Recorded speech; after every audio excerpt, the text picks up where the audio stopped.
Today we are going to have a slightly longer tutorial because we're going to be making this spooky obelisk. So this one does use a lot of materials. These are all precise materials you need except soul soil, which is just supposed to go around the base. If you don't want it around the base, but you do want the blue fire, all you are going to need is a total of 8. This is another optional step to make it look a little bit nicer, which I'll show you at the end. So we're going to grab all this out, and we are going to start with a nice 3x3 base right here. So what you're going to want to do after that is, I would say, go 3 blocks out, and you just want to go out with soul soil and then kind of make a rough edge. This is actually a circle design. You can do this if you want a circle by getting it out, and then that makes a perfect circle, which I wouldn't say you would want a perfect circle because it's not the best choice, because you want to, it looks a lot spookier if you have it kind of frayed around the outer edge.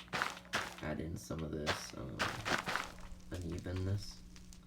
Make sure it looks very spooky. Like, that looks a lot more ominous. So we're going to want to put some more soul soil up right there. And we're going to just bring this up a little bit higher. I'm going to bring it up 2 more for now. So a total of 3 above the ground now. Then we're just going to want to go around, putting in stairs. You want to turn around, do it again on the other side.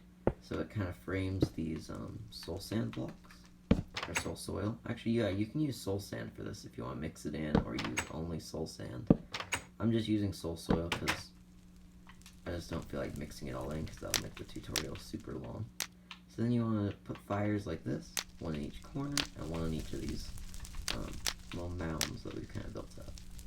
So that's our kind of like base area.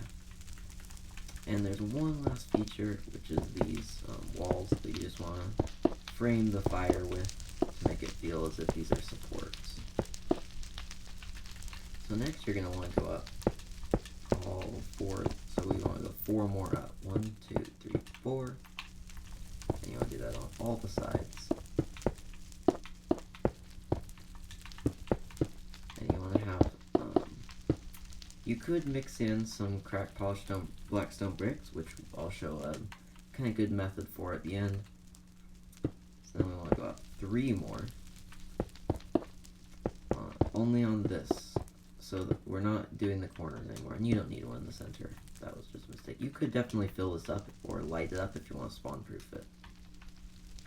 So next you're going to want to take some more black stone brick wall and just put it up on the corners, 2 blocks up. And then you want to place a block in the center.